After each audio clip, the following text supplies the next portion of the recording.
Hey guys, it's Sensuki, and I'm here today with gaming's loveliest couple, Whalenought Studios, Joe and Hannah Williams, who are doing the rounds promoting their Kickstarter campaign for their upcoming Copper Dreams. And Joe and Hannah's previous game was the Real Time with Pause fantasy RPG, Serpent in the Staglands, which was a bit of a love letter to 90s RPGs and has been praised for its atmosphere, exploration, and puzzle design. I made a handful of bug reports videos for Serpent in the Staglands, and that's sort of what led to this video.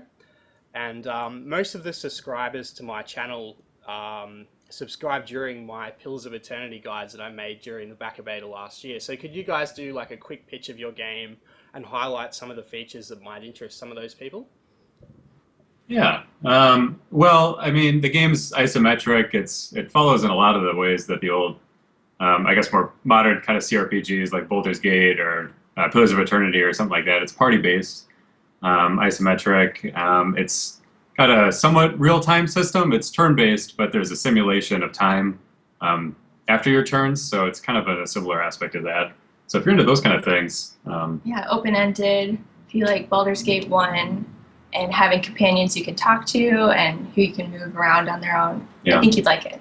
yeah. I mean, it's sci-fi. It's not exactly fantasy, but it should play a little similar.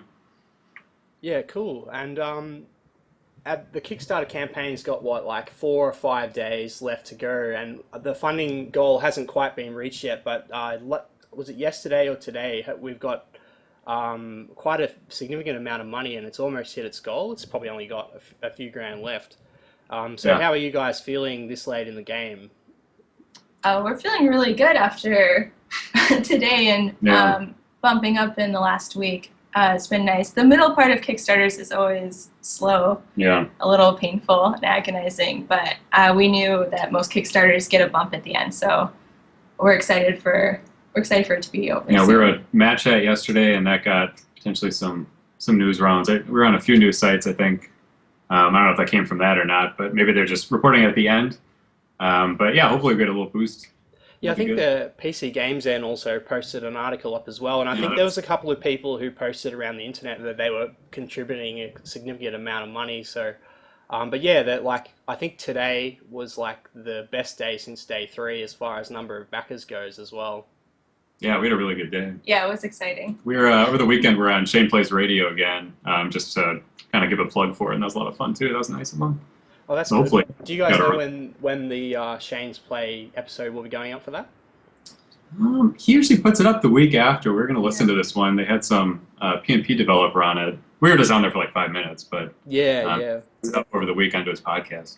yeah, because he's getting quite popular now. Hey, Yeah, he's Yeah. great. He's fun. and one of the compelling reasons that someone might back a Kickstarter, especially your Kickstarter, is for the physical rewards. Now, back in like 2012, a lot of the reason to back at the higher levels for Kickstarters such as Wasteland 2, Broken Age, Pillars of Eternity was boxed edition like of a game, or perhaps a collector's edition, the kind of stuff that really isn't made anymore. And a lot of people might be on the fence about, say, pre-ordering the game as opposed to waiting to purchase it on the day that it comes out, like Morgoth, the RPG Codex user, says that he always does. He's never backed a Kickstarter game. You guys have a reputation for producing really nice physical rewards, and does that have a lot to do with the fact that you hand make them? I would Probably. think so. Yeah. We really enjoy hand making them, and we're so grateful to our Kickstarter backers. We wanted to give them something nice with the Serpent one. That's why we came up with these handmade journals. Yeah. And then we had so much fun making them, even though sewing the leather stitching is a lot of work, but Yeah. we really liked That it. was a few days of arduous awl usage and stabbing leather and sewing, but and they were fun. For the Serpent one, we actually got one of the books that I'm sure a lot of other Kickstarters might use. One of those services where you can get it printed and send it to you, and we kind of got that as an example. And we thought it was probably fine, but it wasn't that momentous or fun. And we kind of came up with the idea to have something come from within the game, kind of thematic. And so it's kind of coming from the guy that starts you out in the game. And that's the same thing with this one. We actually have them right here. They're these. Yeah. So we're using wood this time, but it's got some really nice deer skin, and it's supposed to come from the syndicate that you're starting at in game. And so it's kind of thematic. And we talked about in an ideal world, we'd probably sell one of these with every copy of the game, but we would probably be selling for a long time. But that's one of the nice benefits is since we don't have, not a lot of people know about our games, we can actually afford to be able to do, a small number of these. We did 100 for Serpent, and it looks like we're going to be doing a little more than that right now, but it's manageable. But yeah, they turn out good. Yeah, it's kind of like a cult item. Yeah, I think so. Yeah, we hope to have just several by the time we're done making games in 30, 40 years. The next have a bookshelf full of handmade journals. Yeah, the next fantasy one for Vol, our Serpent and Staglands campaign setting, we want to do a full leather-bound book, front and back, to go around the wood. So they're slowly evolving over time, but this one we were able to get a wood burner. I don't know if you're able to see the Syndicate logo before, but got a nice little burn in there this time, which was kind of fun. Yeah, I remember you reading a Kickstarter update where you guys said that had tried a few different methods, and then that one was the best one. Yeah, we tried a few different woods, but yeah, it worked out well. So what wood is that one that you've got there? It's kind of a composite. I forget exactly all the ones that went in there, but a lot of the harder ones, we would hold that burner on there for probably, I don't know, 5 minutes? 10 minutes to the tops for some of them, and it just wouldn't take. And we got a pretty cheap burner. I think we imported it from somewhere, but it got our custom head on it for the logo, and it would be probably identical to the surface of the sun after about a couple minutes of holding this thing. And the key to making a good burner, I realized, is for all this fumes to kind of like blast out of. The key is to make it to go right into the hand of the user. And so I'm paired with like a glove and a mitten, and it was hot as hell. But yeah, we got a nice one now. I'm only on there for about 5 minutes for each one. It worked out great, and you can actually see it. Awesome. So did you guys both have sewing experience before starting to do the physical rewards, or was that like a learn as you go experience? I've sewn things before, but not anything like a book binding. Yeah. We looked up some tutorials on how other people had done it before and did some practice runs, and we had this thick waxy thread that left this gross residue on your hands. Yeah. But might still be on there today. Yeah. No, we just kind of learned. Yeah, it wasn't too bad. Figured it out. So what have you guys got planned for the box edition of the game?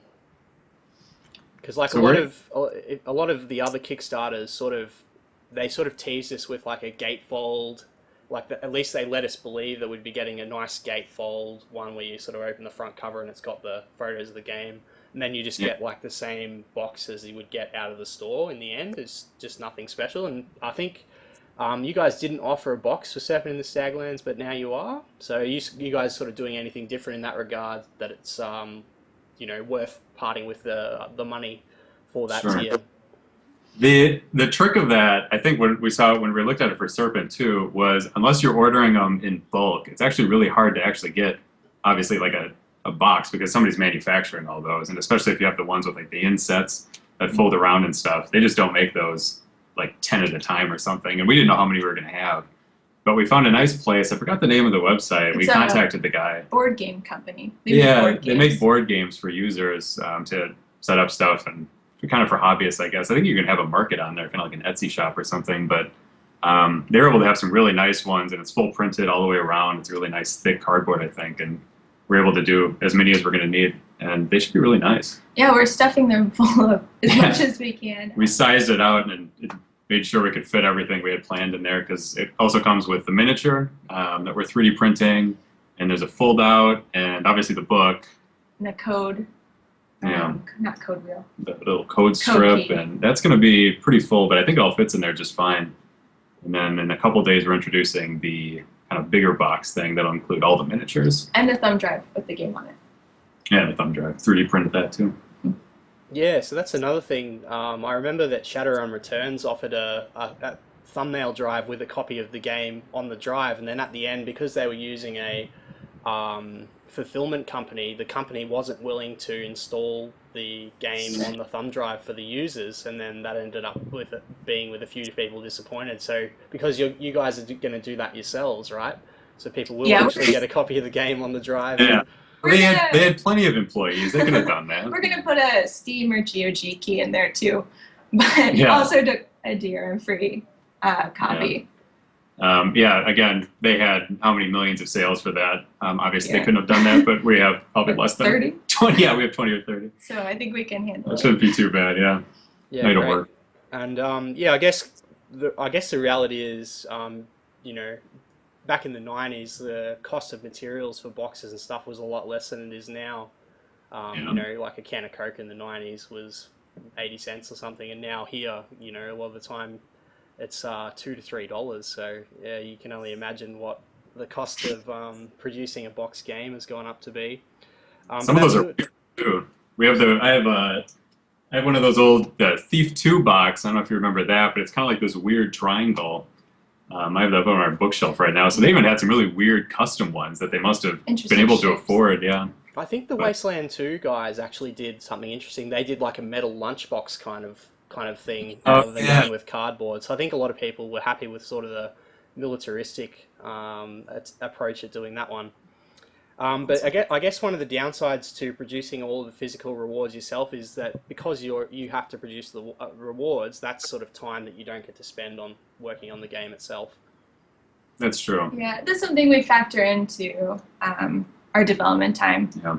And, you know, they don't take, like the books, I think last time took, what, probably a day or two of prep. Well, we bought the materials and then like a day or two of prep and all that. And then I think we just turned on some movies and just worked like little monks for probably 2 nights. Yeah. Yeah. And then our hands were sore and then we got back to looking at computer screens for another few months. So it's kind of like a nice break.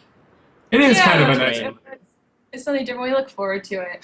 It does take a little bit of time, but since we're getting all these materials wholesale, we can actually produce them for not too much cost, Yeah. as opposed to I don't know, getting a book through a fulfillment agency or Yeah. something. We're So we just get buying leather and wood and Yeah, we do 2 or 3 giant skins of leather, and then, you know, that's pretty much the whole cost for the lot of it. And then the wood is cheap, so... Which tannery do you get the leather from? It's a Minnesotan, it's a tannery, what's it called? I forget what that's called. We used it for the Serpent one too. And they had this really shiny, It's a patent like leather. military boot-looking leather.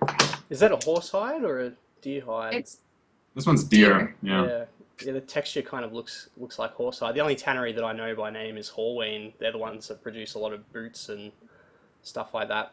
Okay, this one I think is a really small local one. Yeah. I grew up in Minnesota, so I just happened to look for some around there. local to your childhood. No, I just finished watching both seasons of Fargo. I don't know. Oh, there you go. Yeah, that was fun. Now, recently on Matt Chat, you guys were recently on Matt Chat, and Matt does the Lerd's work with his interviews for fans of old school games. Matt sort of went over some of the general questions about the game. So, like with this interview here, the aim is to sort of be a bit more thorough and delve a bit more into the system design and mechanics and finer details of the game. So, like, one of the things that I don't think anyone's asked quite yet is, like, how did you come up with the concept of Copper Dreams? I guess from a thematic standpoint, you know, like, the point where you were like, oh, it's going to be an 80s sci-fi, cyberpunk RPG with these specific influences, and also from a system design perspective, because you've got the unique turn-based combat system, Z-axis gameplay, which I've never seen like to this degree in an isometric RPG, and of course the espionage aspect as well. Well, I think it started with wanting to use, I guess, our combat kind of turn-based model, which we've said, I think, maybe other games use it, but the only one I can reference is an old JRPG called Grandia. And I played that when I was a kid, and I always thought that was really fun. And when we were thinking about doing more of a turn-based game, we were thinking of ways to, I guess, alternative models to kind of the more standardized version of that. Because we also really like real-time with pause, or real-time games. And this is kind of a blend of, it's strictly turn-based, but you kind of have that simulation of time throughout it. And then from there, we kind of came up with a more, in P&P terms, kind of a more simulationist kind of engine all around, the way that'll work. The setting itself, you know, we had just finished up a fantasy game we'd been working on for a year and a half, and so we wanted to go a little more into the future with completely different weapons and different setting. Originally, we were talking about doing a mech game, which I'm glad we didn't, since Hairbrain Studios decided to go with BattleTech. But Yeah, we decided we didn't want to do that, and we kind of geared into cyberpunk. Both of us really kind of like 80s action movies, and so I think that's where the 80s theme came from. Yeah, we knew if we wanted to do sci-fi, we wanted to kind of stick with what we liked, and we kind of liked the, I don't know, more Ghost in the Shell to more cyberpunky, I don't know, kind of films to, I don't know, something like Brazil even was really fun as more of a dystopian, bureaucratic, crazy film. But yeah, so the game itself should be kind of a weirder sci-fi with more cybernetics and bureaucracy and weird government stuff.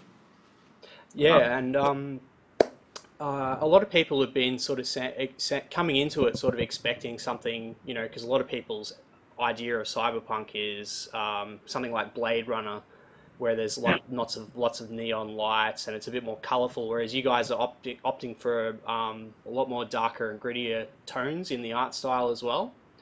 Yeah, I think color scheme wise, I think if normal cyberpunk is usually influenced by Blade Runners, which are like blues and reds, I think we're kind of more of that, I think like Ghost in the Shell or something, or more green and purple, kind of like the standard kind of comic booky kind of stuff. And yeah, I think that's more the color scheme. And I think Earth in the game, you're not actually ever on Earth. You start the game on Earth, but you don't really see it. But that's kind of talked about as being more of the Blade Runner kind of world, like super sci-fi, LA, super high buildings and everything. But you're going to like this really crappy kind of abandoned colony world. Not so well off. Yeah.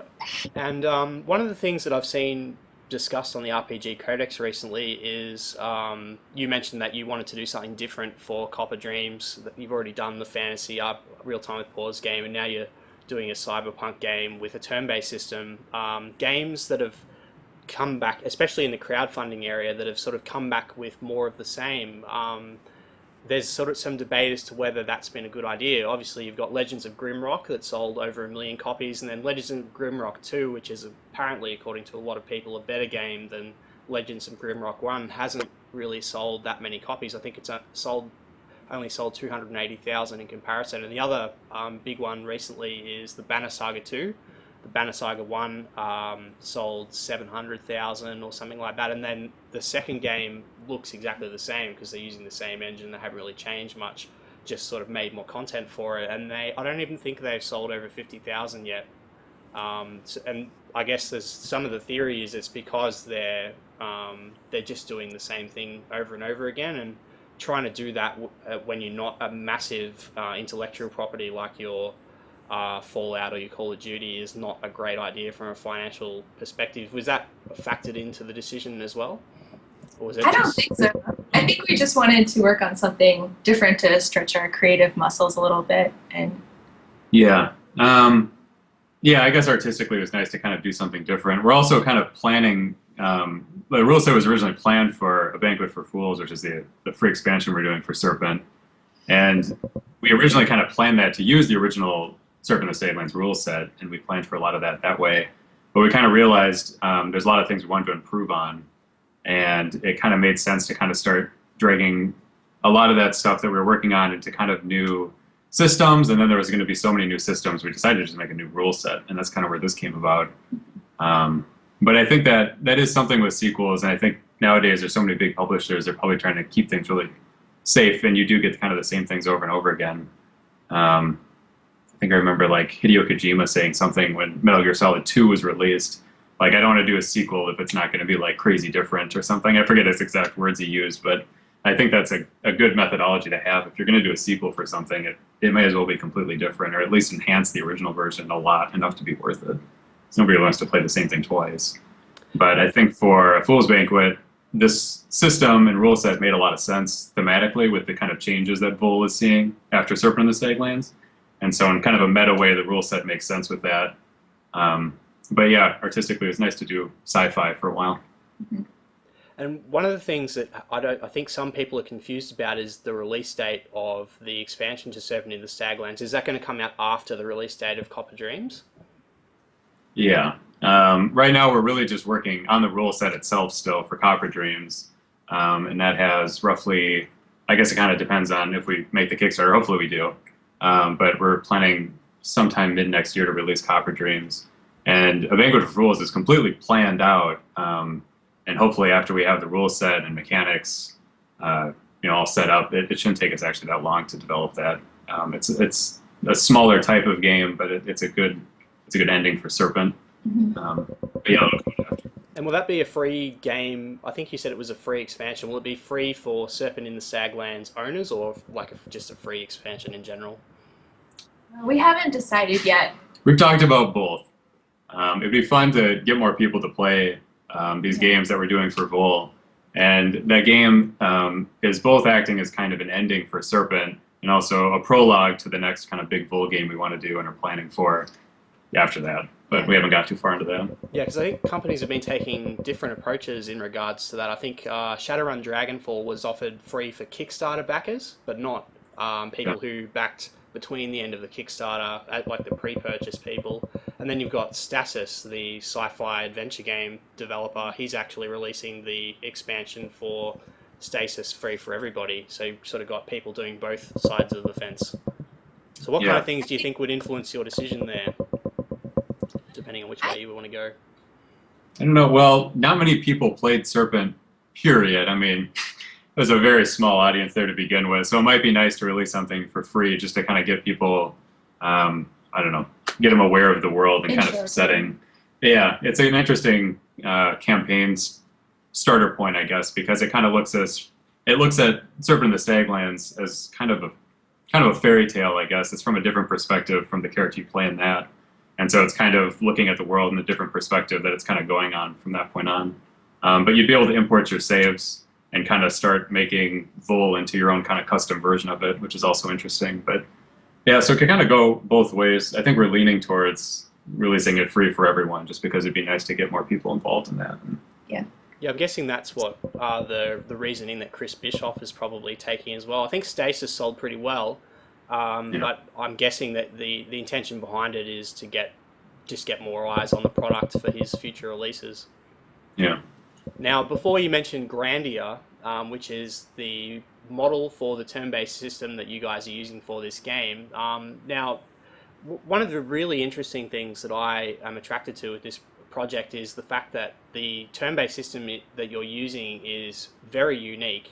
I've never played a game with this system before, and I have done some research, and it is in a few games, mostly in JRPG games. But the key difference between the turn-based combat system in Copper Dreams and in the older games is that the abstraction of the battlefield. Grandia takes you to a separate battlefield from the exploration world, and all of the other games that I've seen with this system do the same. So what kind of influenced you guys to sort of do it in the game world and sort of make that unique change?